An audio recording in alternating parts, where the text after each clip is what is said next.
I need to start this story with the moment everything almost collapsed. The day Uber's top leaders realized the company wasn't being attacked by regulators, taxi unions, or competitors, but by its own internal chaos. It was late 2016 when an internal memo surfaced inside the San Francisco headquarters.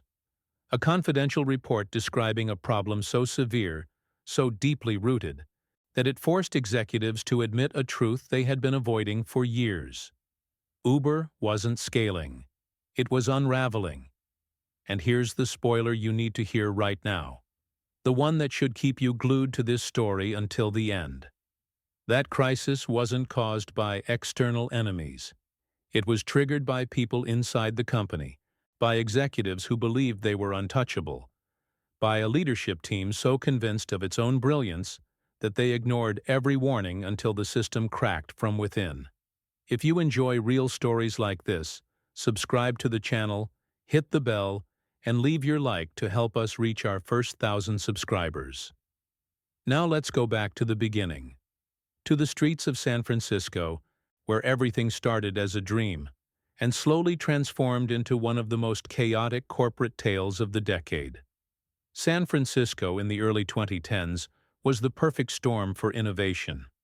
The cold morning fog rolling over Market Street, engineers carrying laptops between coffee shops, and investors ready to pour millions into any idea that smelled like disruption. Into that environment emerged two founders full of conviction and full of ego. Uber wasn't just a company. It became a symbol of Silicon Valley's belief that rules were only for people without vision. Inside the glass offices overlooking SoMa, employees worked under relentless pressure. Not the glamorous startup hustle culture, but something darker. Teams competing internally, as if they were rivals. Managers publicly humiliating engineers. A philosophy that, if you're not breaking something, you're not moving fast enough. Millions burned weekly to crush competitors, city by city. And amid this tension, a whisper started to circulate in tech circles. Uber is winning the world, but it's losing its soul. One engineer later described the atmosphere as a company fighting enemies that didn't exist, while ignoring the ones sitting at the next desk.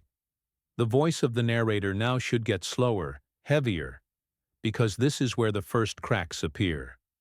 In late 2014, Uber secretly launched Operation Greyball, a tool designed to evade regulators by identifying government agents and blocking them from taking rides. Internally, some employees celebrated. Externally, nobody knew yet. But the truth was simple. Uber had crossed a line, and crossing lines became a habit. Because behind the scenes, Travis Kalanick was pushing the company towards something far more dangerous, a cultural bomb that was about to explode. What brought Uber to the edge wasn't a single scandal. It was the accumulation of them, stacked like unstable bricks. A series of harassment claims ignored for months, a toxic internal ranking system that turned coworkers into enemies, a CFO who begged leadership to slow down spending and was dismissed as too cautious, board members fighting one another instead of running the company. And then came the breaking point. In early 2017, a young engineer named Susan Fowler published a blog post, calmly written, brutally precise, describing harassment, retaliation, and a culture that actively protected abusers. The post hit Silicon Valley like an earthquake. Inside Uber's headquarters, doors slammed, executives yelled, lawyers ran between floors.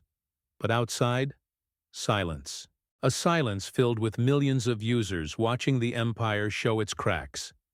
This time, there was no gray ball to hide behind.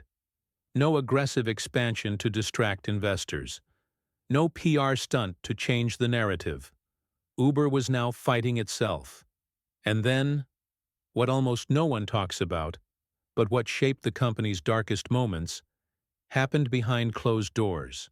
The board discovered that Travis Kalanick had been holding a shadow cabinet of loyal executives, a parallel leadership circle making decisions independently of the official structure.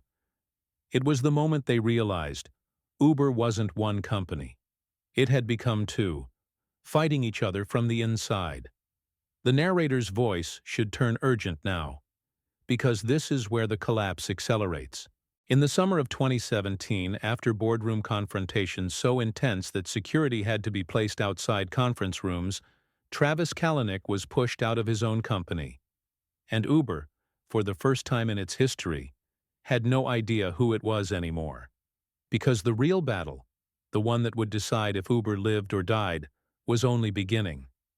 When Dara Khosrowshahi stepped in as CEO, Uber wasn't a tech company anymore. It was a wounded giant. Billions burned, employees demoralized, brand reputation destroyed, cities around the world threatening to ban it. But Dara did something that no one inside Uber had dared to do before. He stopped trying to win the world and started trying to fix the company. He dismantled the shadow leadership, shut down Grayball, rebuilt HR from zero, slowed expansion, cut internal warfare, and forced executives to confront the truth. Uber didn't almost collapse because of taxis, regulators, or competitors. Uber almost collapsed because it believed its own myth, the myth that disruption justifies everything. In 2025, Uber is still alive, not because it was invincible, but because it finally learned that innovation without accountability is just chaos wearing a suit. If this story moved you, subscribe to the channel and leave your like. It helps more than you can imagine.